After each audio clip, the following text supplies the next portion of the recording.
This is One-on-One with Jasper Cole, Hollywood's bad guy, and so much more. Actor, talent manager, producer, and more. Now he's sitting down with today's top newsmakers from entertainment, politics, pop culture, and beyond. This is One-on-One with Jasper Cole. Oh, all right. Howdy, everyone. Welcome to One-on-One with Jasper Cole. This is your host, Mr. Jasper Cole, and I'm so excited. We're here in Hollywood, California at Temple Bay Studios. It's our new show. Big shout out to my producer, Mr. JW, John Williams. Hey, Jasper. How are you, buddy? I'm pretty good. It's good to see you. October. This weather's amazing. Right? Are you adjusting to... I love it. I came in from... Well, Palm Springs is really nice, too. Like 85 during the day, 65 at night. I just don't like it getting dark so soon. That's true. Anyway, on a different note, please everyone follow us on social media at One-on-One with J. Cole. One-on-One J. Cole is Twitter and Instagram, and Facebook One-on-One with Jasper Cole, or you can go to my website, jaspercole.com, and there's links to the show. And I want to say thanks to everyone. We had such a great response to our last podcast, which was our kickoff series on the homeless epidemic in LA, especially in LA, but across the country. We had Georgia Kylenberg, which was great. And awesome, and so we had mentioned that we're going to do an ongoing series.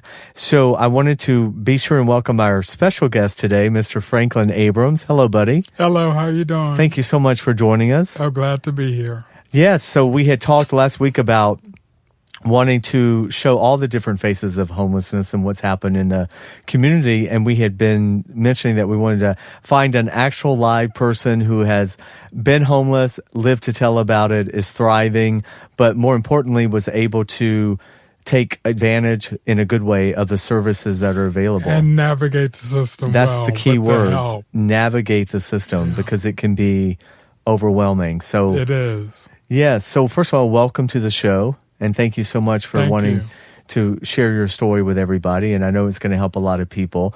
JW and Franklin have been friends for a long time. Yeah. It's been a while. But it's been a while. Yeah. 6 years. 7 years, yeah. 6, 7 years. Yeah. Well, when JW really came up with this idea of doing the whole series, and I was, of course, excited about it, he mentioned early on, I have this friend, I think he'd be the perfect person to kick off the series because of your story. And why don't you tell everyone a little bit, if you don't mind, of your journey, how it started and how you actually found yourself homeless. Well, I started when I moved away from California and was living in Virginia because my father was sick. Okay. And suffering from heart disease.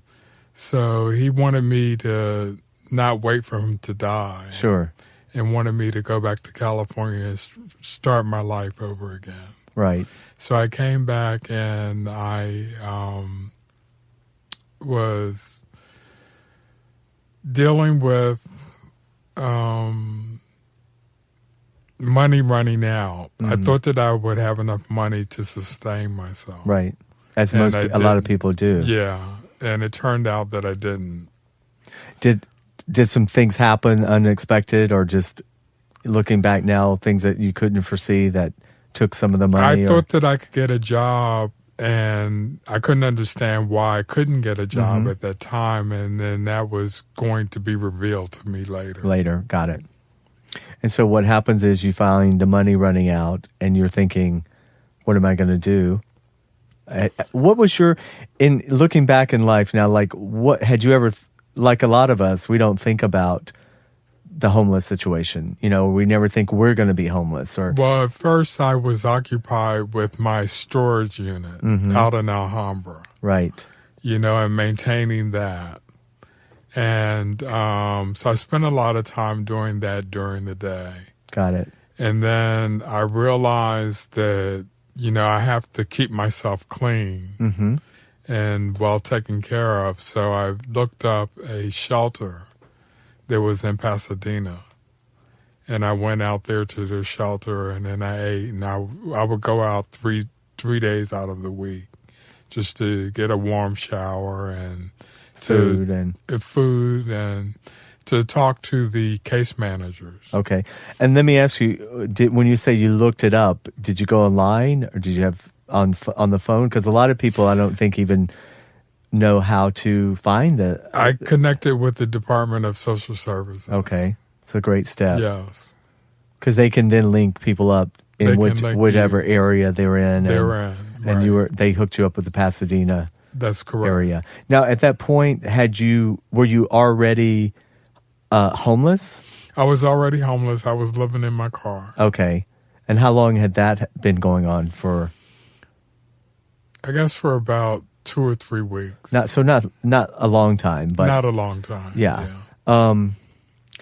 So altogether, I spent about 6 months in my car. Okay. Well, thank God you had the car. Yeah, thank God I did have the car. Because we talked last time about the various degrees of homelessness. The people who have their car, the ones that have hotels. There's this whole population of homeless hotel living. There was a word for it. I forgot what we said last week. I did that too. You did that too, right? Yeah. And then there's the homeless that are really, they don't think about it, but they're like couch surfing with friends, but they don't actually have the place. And then they're the ones who are literally that we see on this. Pretty much, if you don't have an address registered in your name, you are homeless. Technically homeless. You're technically homeless. Does that count like a P.O. box? Because, you can get a P.O. box. I did have a P.O. box with the determination to live in Hollywood. Okay. For some reason, I went and opened a P.O. box in Hollywood. And that gives you an actual address. Where I live now. Ironically, right? Ironically, yeah. Wow. There are no accidents in life. There are no. But for those who don't have access to a P.O. box, to pay for one and so forth, the Department of Social Services does offer for homeless folks the important type of mail, anything dealing with Medi-Cal renewal or your GR, which is your general relief, or anything dealing with your CalFresh food stamps. Right. Okay. So that you can have some correspondence back and forth and maybe Social Security, right. SSI, SSDI. I did that too. Okay. Because I was also receiving SSI at the time. So you had a bank account? I had a bank account. So that can continue and they can directly deposit into my account. Or whatever. Yeah. So, okay, sorry. So when you connected with the services in Pasadena, so like you said, that gave you a place to groom and shower and have food or whatever. Right. But then, like you said, you were thankful to have your car. I was thankful to have my car, even though it was difficult because at times I had to deal with break-ins, attempted break-ins. And how would you know where to park your car or places? I would park it where the truckers parked in Alhambra. Oh, that's smart. Yeah. You become very resourceful. You have to become very resourceful. But he still ended up getting tickets. And if you want to talk about that, I did get tickets, yeah. Because $35, $60, one was $90. Parking like on street cleaning? Sleeping in my car. Oh, you get ticketed for being in your car sleeping. Yes. Now, see, there's an example of a revelation. I didn't know you could get a ticket for that. Yeah. So there's an example of how are we helping the homeless when we're actually fining them and ticketing them for living in the only thing they have that's keeping them safe and warm and whatever. Right. Would you be would they also talk to you when they're giving you the ticket? One officer said you're not allowed to sleep in your car here. And but most would just leave. I would wake up in the morning and find the ticket. So they wouldn't actually wake you up or bother you. They would just leave the ticket. They would just leave the ticket. Yeah.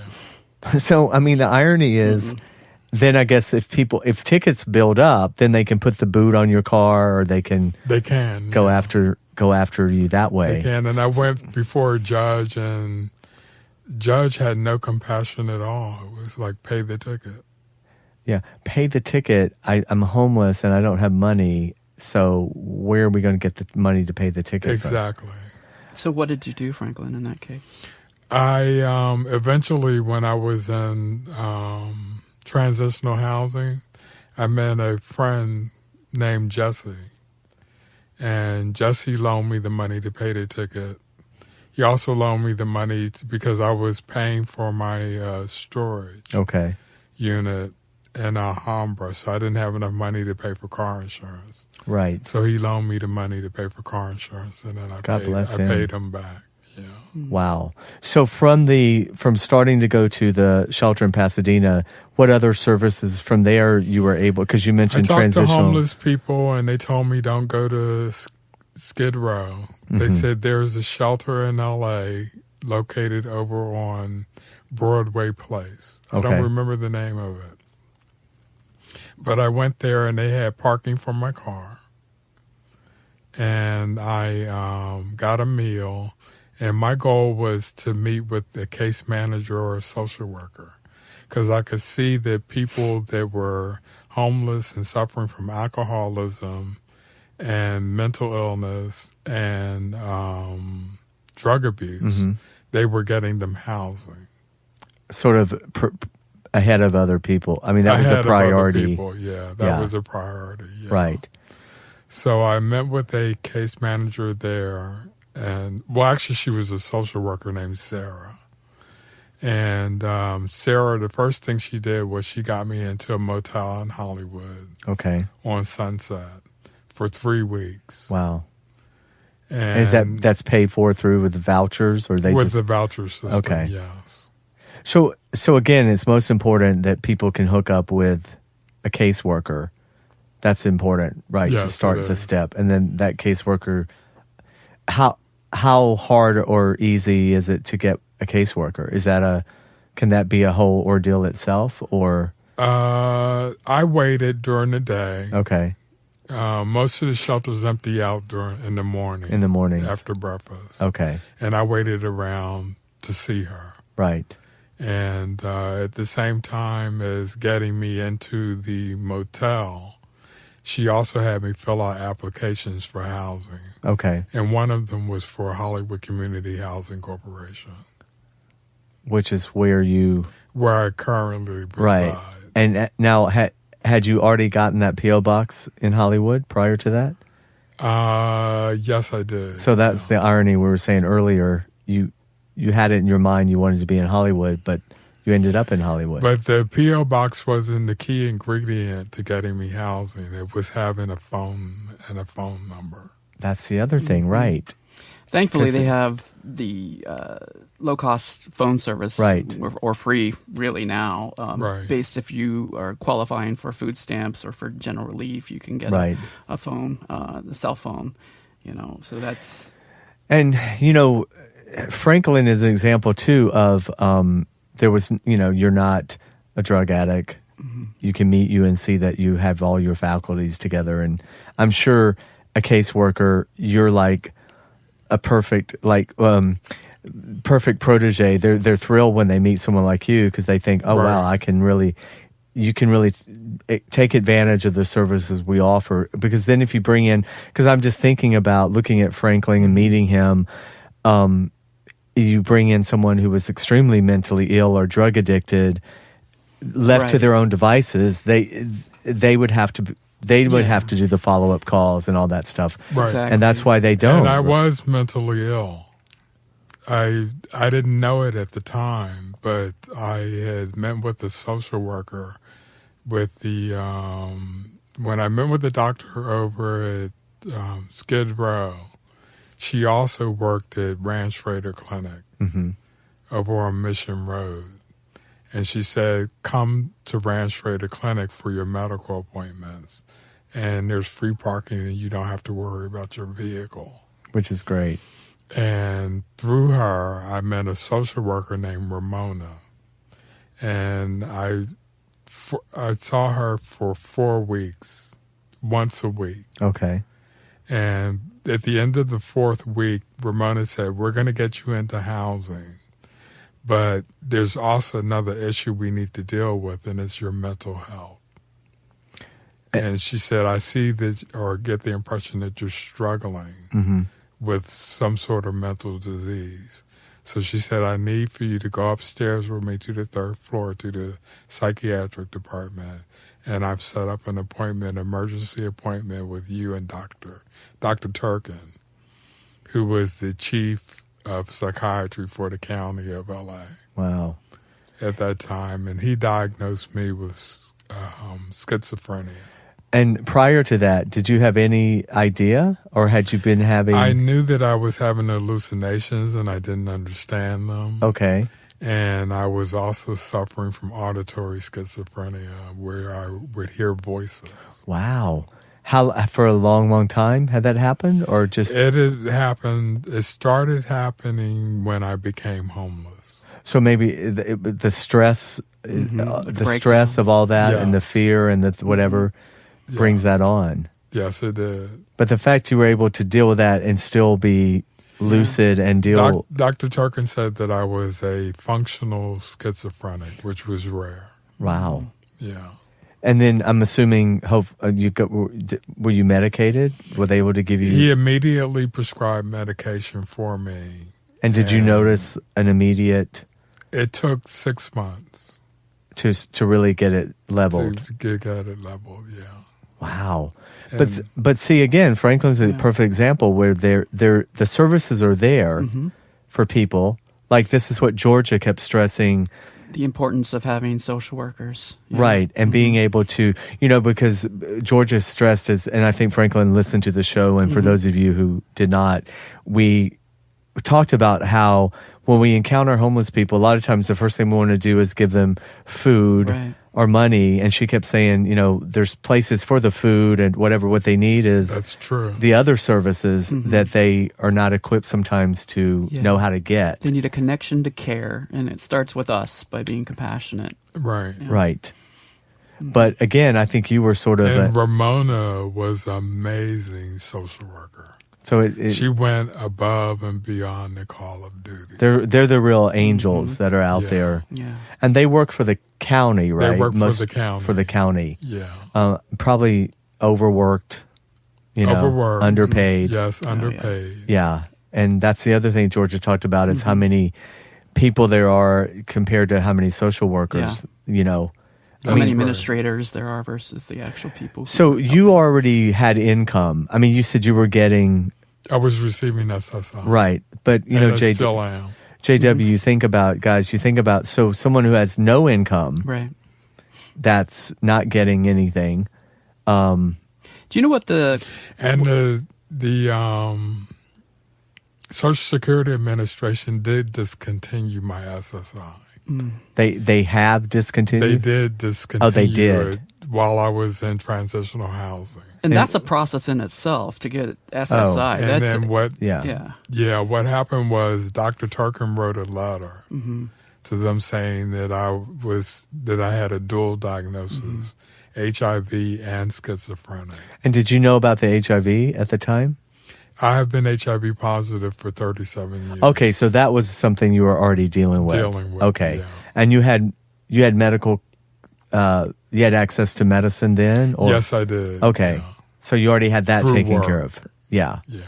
But still, I mean, there are other people out there who have the HIV too, and they don't have access to the medications. Although they don't. Some don't. There are There's the ADAP system. I know about ADAP. Okay, Yeah.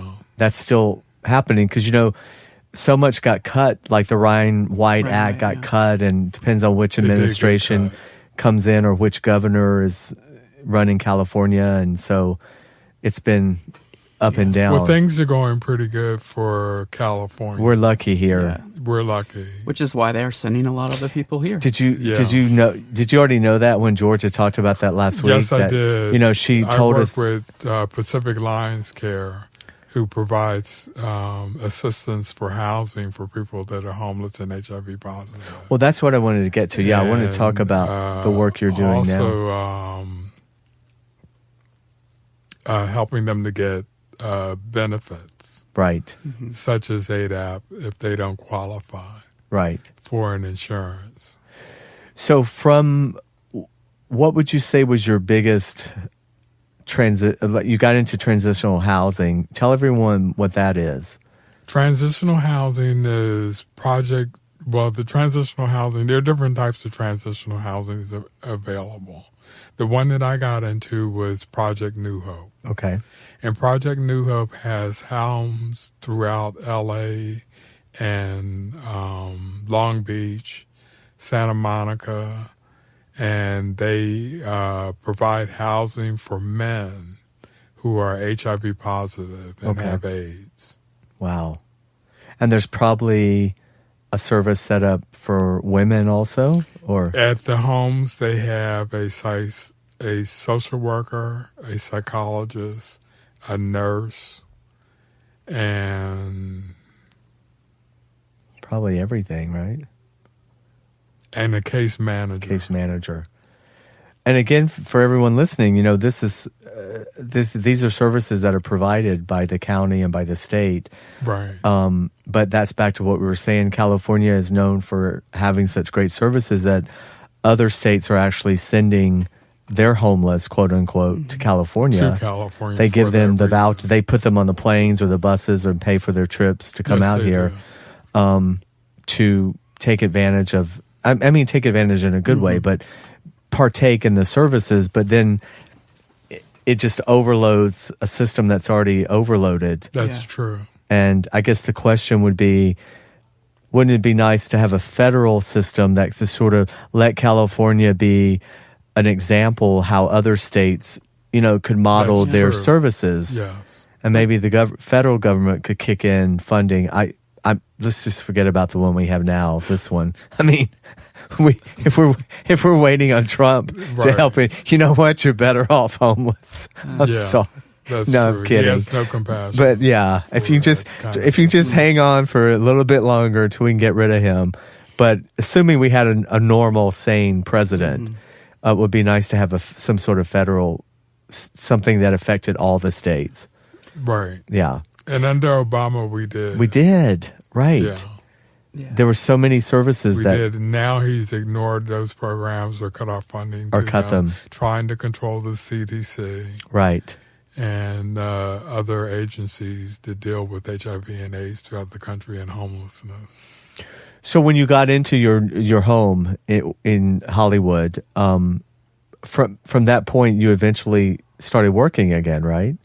I was at transitional housing for 18 months, and then on my birthday, that's why I'm glad I kept my phone. Yeah. And the same telephone number, I got a call from Consuelo Lopez, who is Director of Housing at Hollywood Community Housing Corporation. And she said, "Are you still interested in an apartment?" And I said, yes. You said, "No, I like my car." It's really nice. I've gotten used to it. Right. No, I'm kidding. No, I love that you can remember all of their names, too, which is really important. Mm-hmm. Oh, yeah. Well, I was calling her on a regular basis. Got to check on your status? To check on my status, yeah. So you're on a waiting list? So I was on a waiting list, a 7-year waiting list. Wow. Oh, ouch. In 18 months. And she called me on my birthday. So you were fast-tracked because of your dual diagnosis? I was fast-tracked because of my dual diagnosis. Otherwise, it was going to be a 7-year waiting. Otherwise, it was going to be it was 18 months? It was 18 months. And just so everyone listening gets it, where were you living during those 18 months? In transitional housing in Long Beach and Padua. Okay, got it. So just so people understand, you weren't still in your car. That's what we were saying. Not. They provide that initial transitional, the place while you were waiting to get to permanent housing. Right. And transitional is group housing, so is it you're sharing a room? It's group housing. Okay. You're sharing a room. Okay. Mm-hmm. And then how long after when you got your permanent house did you go back into the workforce? 2 years ago. 2 years. Yeah. And tell everyone what you do now. I am a facilitator for a Stein medical PC. Got it. And I run a support group every Monday and Thursday from 4 to 6 p.m. for the organization. And I help people deal with what we deal with is HIV, AIDS, and recovery. Yeah. Which so much of that goes together now with it does go drugs and HIV and it does. Yeah. Yes. Yeah. Well, you are truly a success story of from homeless to being thriving and. Yes, I am. Yeah, and I think if I had to say what do you think was the one thing that kept you going the most? It allowed you to hang in there. You had hope? I had my friends. When I moved into transitional housing, I didn't have any friends. I really wasn't in contact with my family. Right. And Jesse and Cornell and their families, I connected with them. Right. And we just sort of all worked together. As a team. To get through that situation. Right. You know, now I'm living in Hollywood in my apartment. Cornell is living in Apple Valley in his apartment. Jesse is living in a house in Long Beach. Okay. With a lady, a wonderful woman, who pulled him in off of the street. Wow. And said, "You've got to come and stay with me." And he's been there now for 7 years. That's amazing. Yeah. So again, it shows you the help is there, The power of community. but Yeah. it's The a power of process. community. And a lot of people, friends have to become family. You know, They 'cause do. That's and a lot of people are shunned by their families. They don't have family anyway, and the ones they have, they're not in communication with or support. That's but right. it's so when you see now how the epidemic of homelessness is just getting bigger and bigger in Los Angeles. I mean, yes. you see it around. We were just talking I about see it at work because a lot of the clients are homeless. are homeless. Right. And I also meet a lot of people from other parts of the country that have come here to get assistance. Right. for- What we by were talking about. the company that I work for. Well, I guess the question for you guys is, what do you think? Do you think there are more homeless people today strictly because of economic issues than because the old cliche was always they're mentally ill, they're on drugs or they're alcohol. You know, it's substance Right. abuse and it's mental illness, and that's why they're out there. Or or they're mentally ill who don't have medications. Yeah. These are like things you hear. Right. That's right. But I believe, and I think we see now, this is the new class of homelessness, are people who were one paycheck away from Yes. Oh, homelessness, yes. 2 paychecks away. Yeah. Oh, yes. Well, and we're talking about in LA. It's so expensive to live here. Yes. They're not on drugs. They're not mentally Right. ill, They're not. and that's It's the the lack new of phase affordable of housing, definitely. right. And Yeah, it then is. what that perpetuates with the poverty cycle, Mm-hmm. and then the breakdown that happens during that, And the with your shame mental of health it, and the and shame not wanting to everything ask else for help. associated, and then that just compounds the issue, and then it leads, it snowballs into You need more organizations like Hollywood Community Housing Yes. Corporation, like West Hollywood Community Housing Corporation. Right. And they not only put you in an apartment, they don't forget about you. That's a good point. There's You have follow-up You care. have to meet with a residence. I have to meet with a resident services coordinator once a month. Okay. And I have to fill out, what do they call them? the recertification. No, not the recertification, but like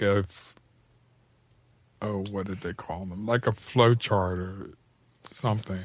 It's a form Okay. that I have to take into my doctor, to my pharmacist, to my dentist, I see. and have them fill Like it a out. record of It's a record. It's like a care plan. A care plan. Okay. yeah. Okay. Yeah, to show that I'm still in care Mm-hmm. and being taken care of. Right. And that I'm meeting my appointments. Not only that, every year they go over a recertification with you, as well as the housing authority. Right. But they go through their own recertification, and they go through all of your bills just To make sure you're still qualifying or Yeah, and that you're not running into any problems in paying your bill. right. And that you're That's that you're amazing. thriving. Because Franklin's part of a program called Shelter Plus Care, which is under the HOPWA program, which is Okay. the Housing Opportunity with People with AIDS. That's what that acronym Which stands was for. started by HUD. Got it. Under the HUD program, which Yeah. is a version of the Section 8 program, but Right. slightly different because of the medical care. So pretty much for anyone listening out there, there seems to be a service for whatever category you may fit into. If you're Right. if you're homeless with HIV, there's HAPA. There's a if you're I'm assuming pregnant. I mean, there's just so many things, categories to think If about. you're a family that's Substance homeless, abuse. Mentally ill. substance abuse, mentally ill. Yeah. We have all of those situations in my building, and the people are thriving. Wow. And it's low income, and the entire building is Section 8. It's about 30 units. It's great. And the people are thriving, and all the neighbors get along well. It's well managed, Which is an important. important thing. And there's community events Because as well, right? they're community events. But if there's something goes wrong in my apartment, it's normally fixed within 24 hours. Wow. That's Which I've rented outside. I was going going to to say, well, I mean, and dealt with managers, you can wait apartment forever. managers, and you can wait forever to get something taken care of. yeah. But because they are monitored by the federal government, and you have the inspection by the Housing Authority, by the federal government, I even had the Department of Justice come in and do a measurement of my apartment. Wow. And I said, well, what does the Department of Justice doing measuring my apartment? And I was told by the inspector that within the Department of Justice is an Office of Discrimination. Oh, I see. And that's why they were there. Interesting. Yeah, but let's be clear. This is not a handout. There's multiple hoops that he has to jump through in order to maintain all of this. Scrutiny in terms of financial records, having to submit bank account information once a year to both apartment management and also to the housing authority. So it's double the work, and it's a lot of work. It's a lot of. We used to say that it was a part-time job. It is a Just part-time to job. maintain Just to the maintain, records and everything. yeah. Right. Which again is my point about thankfully Franklin's able to do it. Yes. But for the people who aren't high functioning. high functioning, Yeah. thank you. I couldn't think of the words. They fall through the cracks, They do. or they can't keep up with the paperwork. And they end up back in the system, going back through in the the same system. process and having to wait for God knows how long because of the waiting list being so long. It's And that's where you have to work at catching people falling through the cracks. Right. yeah, because if you're out of compliance, then You're out. It's strict. It's very strict. The research yeah. But it's helpful. I mean, I love my resident services coordinator. Yeah. So we have an excellent rapport. And I was talking to her about, people paying rent, because she was saying, I work with some people who have difficulty paying their rent. And then I said, well, why is that? And she was telling me that there are other things that are going through their life and they're not meeting the requirements that they're supposed to meet. Right. And I have to spend more time and energy working with them to make sure that they don't fall through the cracks and wind up getting evicted. Yeah. Because on the flip side of that, it almost seems like not that they're looking for someone to take one misstep, but it's like you can easily be kicked out of the system. And there's so many people waiting. Because there are people waiting. Right. People waiting that they want to give a chance to see if they can follow through. Yeah. Right. Yeah.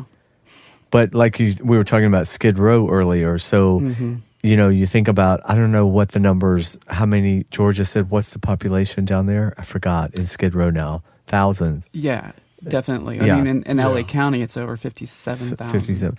Yeah. I guess I wonder how many of those people are waiting. Are they going through the process. Are they in the process, and that's where they are? Right. Well, keep in mind, let's get into a little bit of the facts of how much a person, let's say, that has no income, living in LA County, gets to survive on if they don't qualify for, let's say, SSI or SSDI. So there's a program called General Relief, and I don't think it's been adjusted for 30 years, but the amount you receive total guess what you would receive in cash aid that is a grant that needs to be paid back to the county, depending on if you were to come into SSI or That's something correct. like that. Oh, you pay it back. You pay it back. Guess how much that I is? had to pay it back. Per month? Per month. Just take a random Well, guess. I'm assuming it's going to be some low, stupid number, 300. Very close. Very $221. God, Yes. you can't even get Starbucks for that. $221. Now, you can also qualify for CalFresh, which is food stamps, Right. but the maximum single person who I believe is not homeless would receive is $192 a month for food. And if you're homeless, then you qualify for the Hot Meals program, so you could use your EBT card, your electronic benefits transfer card, Right. at various different places like restaurants and so forth that support EBT. But a lot of restaurants don't want to do that because it turns into homeless shelters because of the loitering that goes on, because they're Right. off the streets. And Right. But it's such an important program for restaurants for people who are homeless. Right. It is, yes. Do people take it? Do people use that though? They do. I Yeah, did like while I Subways was and homeless. And I that really did. helped, right? Yeah, it really helped. And delis, hot delis Well, at the I'm grocery thinking, store. to that thing we talked about where you called it what's the bridge? The bridge housing? Like building housing In the for parking lots. homeless. What about having restaurants or Yeah.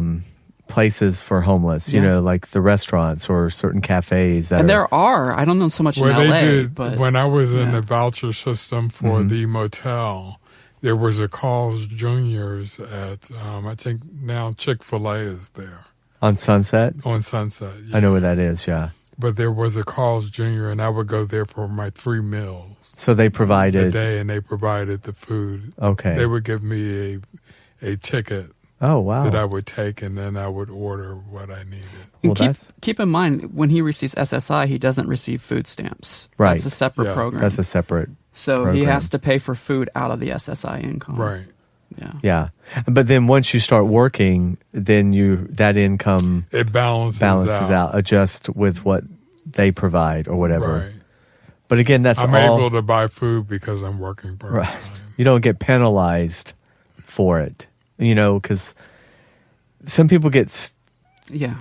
trapped in a They do. system sometimes because you can't make too much or you lose a service, Exactly. and yet, but you're trying to get yourself out of a situation, so it's a Well, back to the 221 for the GR. If you receive any money over $221, they discount your GR receipt. So Right, they do, yeah. So you have to report every month how much you receive. So if you're making anything over $221, who can do anything with $221? I paid for my storage. It was $200. Well, it's okay. Well, but that didn't put. Yeah, It didn't put food. But fortunately, you I can was in get- transitional Right. housing, which was free. got it. And they can forfeit the 221 and turn it into a housing or actually hotel voucher. Okay. They were doing that, and I have to go and look and see if that's still going on. But remember that there was a program at one point which would allow you to transfer your 221 into a housing voucher, which was for a hotel stay. Are there other hotels in LA that are set up strictly for vouchers? Are there all just regular hotels that also honor the vouchers? I think they're working on getting more, but they've recently started converting hotels into homeless. That's what I was thinking. Rehabilitation homes, which is a great Yeah. idea, right? Yeah. Because I mean, I know the one that I stayed at, they no longer take vouchers. okay, but At so that used to hotel. it was just sort of like Yeah. they take so many vouchers probably or an X Right. number, but it was a regular hotel that everybody stayed at Right. and paid. Okay.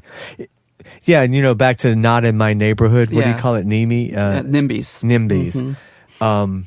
When we lived in West Hollywood for Yeah. 20 years, the apartment building next to us, they just happened to have some Section 8 or whatever. You could be Section 8, but you didn't have to be Section 8. Yeah.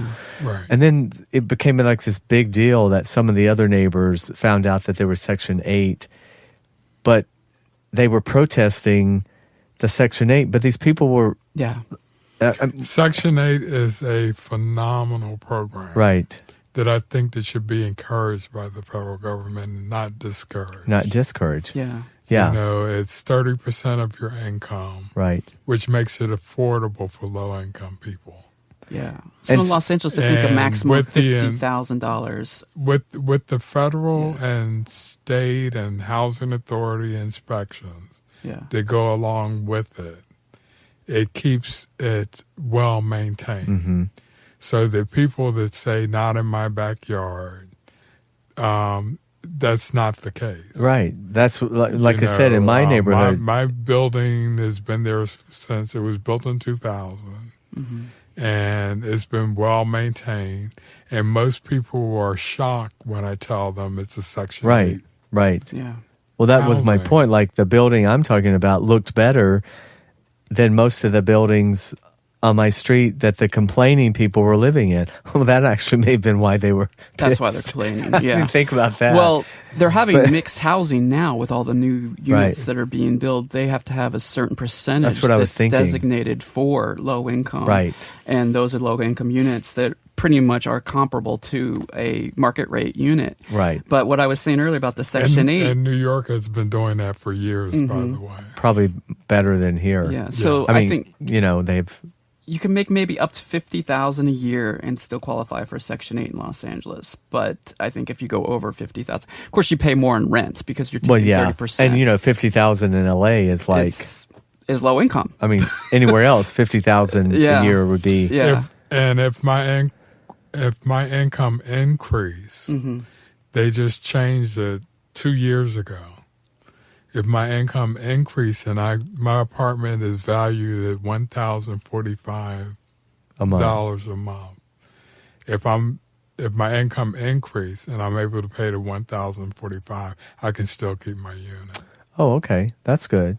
So you don't get penalized for making more money, Right. And having being able to stay there. Yeah. Yeah. Yeah.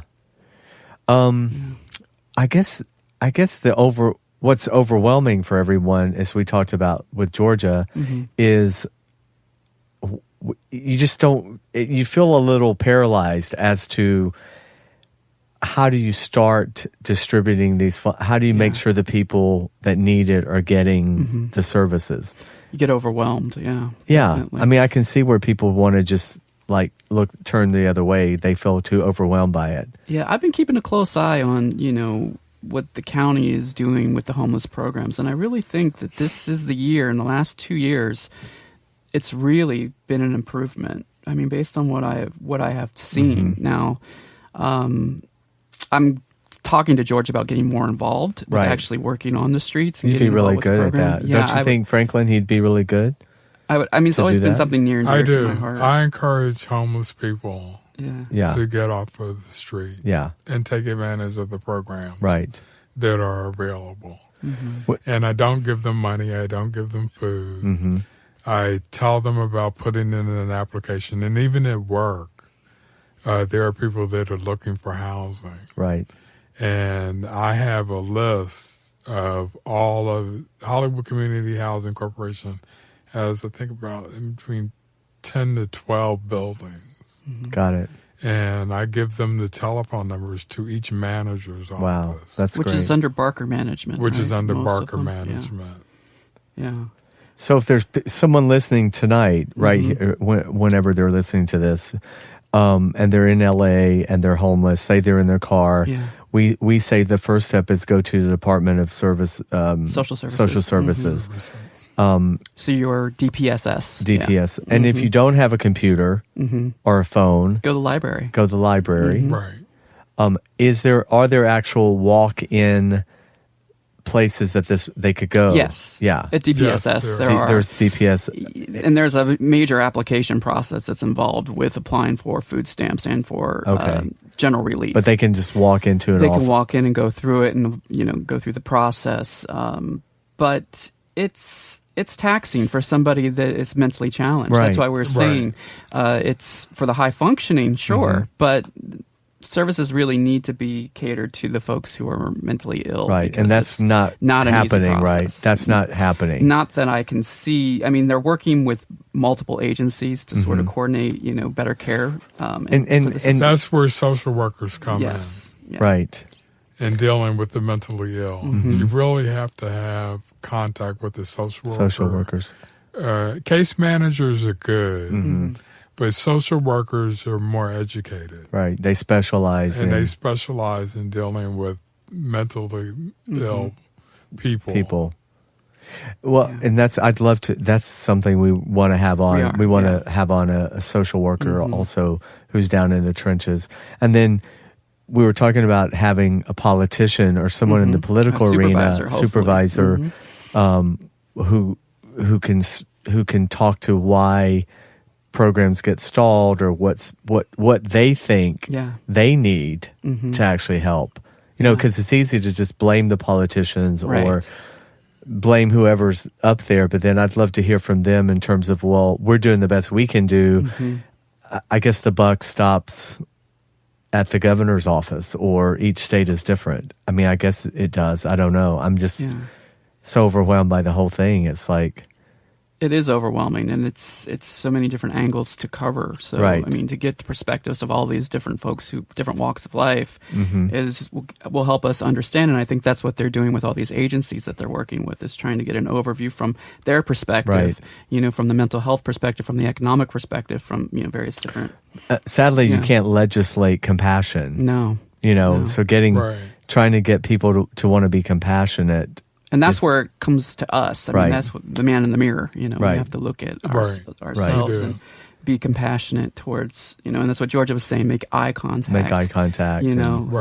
Offer some hope. Just don't treat them like invisible people. And so, a lot of us do that because we're afraid that we're going to be guilted into doing something, or just it's too much to cover. Or you don't want to offend people. Right. Sometimes I don't want to offend them by assuming...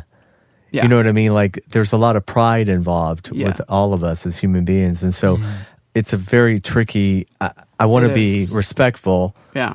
I've gone up to a few and offered help before and found out that they were mentally challenged and was yelled at, things like that. So I know that it's a risk. Right. But you're right. You don't want to offend. You just want to offer support. And you don't want them to feel like you're pitying. They don't need your pity. Yes, exactly. But again, it depends if you're my neighbors get together every year during the Christmas holidays, and there's a park across the street from where I live, and a lot of homeless people try to settle in there.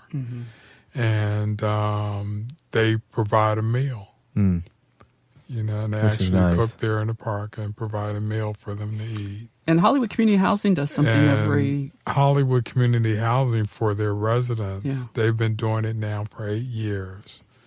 At their resident over on Western and Hollywood Boulevard in their building, they have a party, and they provide you with a meal and entertainment, and they provide you with everything that you would need to make a Thanksgiving dinner. Wow, that's amazing. And this year is being held on the 20th of November.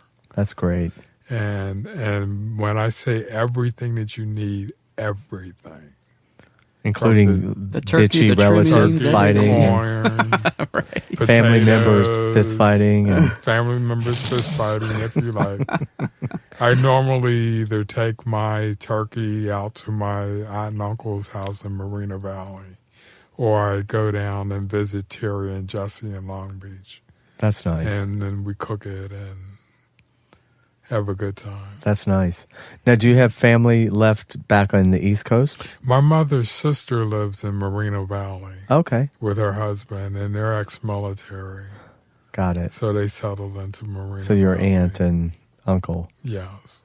That's nice that you have. And I go out and I visit them. Yeah, that's a drivable distance. Not too bad. It is. Wow.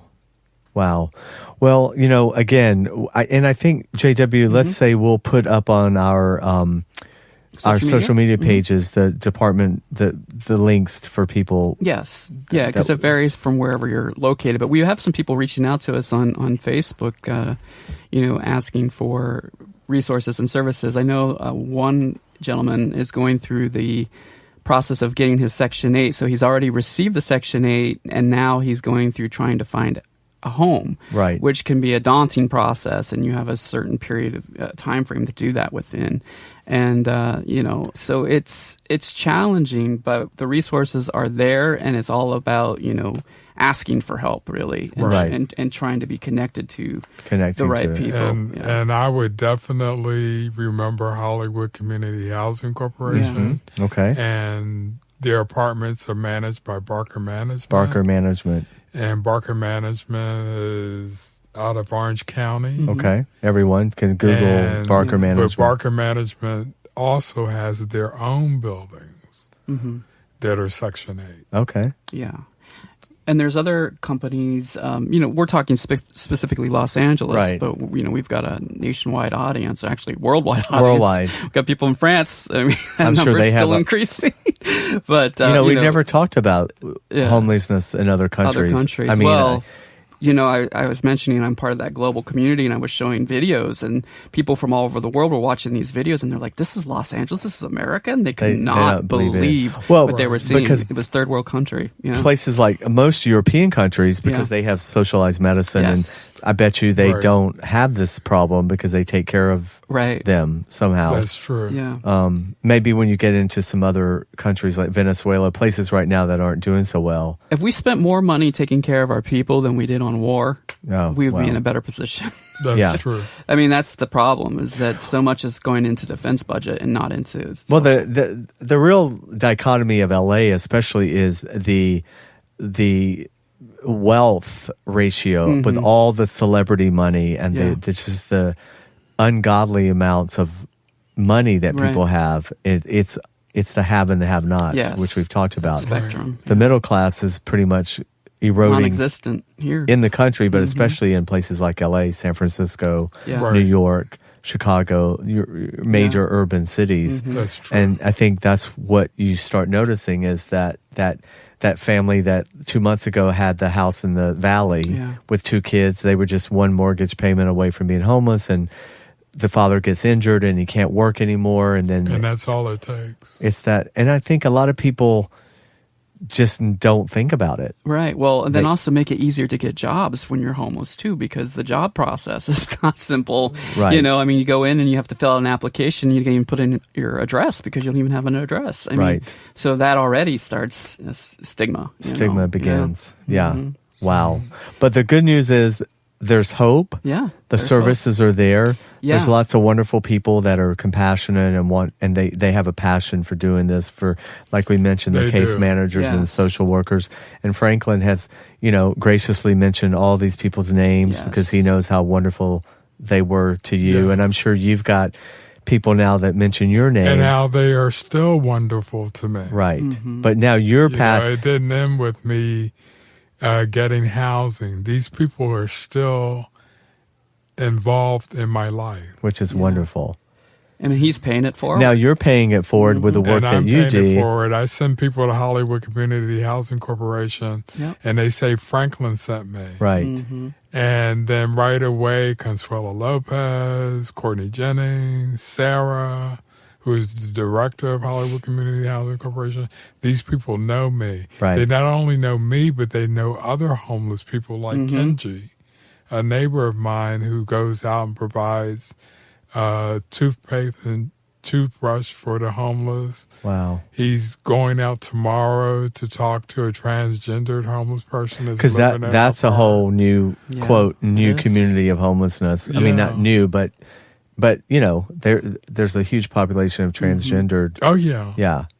Yeah, I at work there were a lot of people because they come in for benefit services that are transgendered, and I actually I was able to convince many of them to come in for the HIV/AIDS meeting Nice. and talk with them and just talk about the difficulties of being transgendered and looking for transgender services is much more difficult versus men who have sex with men. Right. And many times they get shoved into the men who have sex with men instead of A sexual Transgender. identity as opposed to a Right. gender identity, which is two separate things. issues, Yeah. which has been that way for so long. That's part of the problem. But Which Well- is someone we should get on and actually. well, we will. I mean, transgender it just homeless person. I mean, our episodes will never run They out will because always they're- evolve. There's always going to Yeah. be a service needed or whatever. That's So, correct. well, Franklin, thank you so much for sharing your wonderful You're an story. angel, It's Franklin. really a pleasure to meet you. Yes. And everything JW said about you And is woohoo to Dr. Ryu, yes. who works at Ranch Trader Clinic. Dr. Rahu? Ryu. Ryu. Got it. Dr. Jenica Ryu, Dr. Angel. she works at the clinic 2 days a week. Yeah. 1 day a week she works at Skid Row. Wow. Yeah. And then the other 2 days a week she's a professor at USC, God bless her. teaching people about HIV. She's and amazing. AIDS. Amazing. She's All an these amazing physician. all these Absolutely. people are the ones Yeah. that should be getting the attention. They're the angels on earth. not I mean, Lindsay Lohan Yeah, and the exactly. Kardashians. Right. God Yeah. bless them. But although the Kardashians did go down to Skid Row. They and did. And I hand did out watch some that towels, episode for the didn't they? first time just because I was so moved by the fact that she brought, that into people's living rooms that they've never seen before. Has she been back? I don't know. I haven't. But just the fact Yeah. that it No, it's raised true. awareness and exposure. If you, I think that's what we're trying important. to. That's true. Yeah. And Yeah. all kidding aside, Yeah. it is about raising awareness, and that's what they did. Yes, they did. So God bless them. Yeah. Thank you so much, You're more than JW. welcome. Thank you. Oh, my pleasure. Thank you. Everyone, please, check out social media pages, and we'll be back. And also, thank you to BS Podcast Networks. Every other Thursday, our shows are on, and this one will be on Yeah, and our sometime. associate producer Brandon here at Temple Bay. Yeah, we want to say welcome aboard to our new. Thank you, JW. For Brandon's been our technician. Yeah. For the time that we've been here, but now he's coming on board as a producer as well. So I'm very blessed to have all these very smart people around me. So everyone, thank you so much. Be kind, be thankful for what you have, and much love. Gratitude. Take care. Bye. Bye. Thanks for checking out One-on-One with Jasper Cole. Check out past episodes and get the latest as they're released. Subscribe today on iTunes, Stitcher, and YouTube.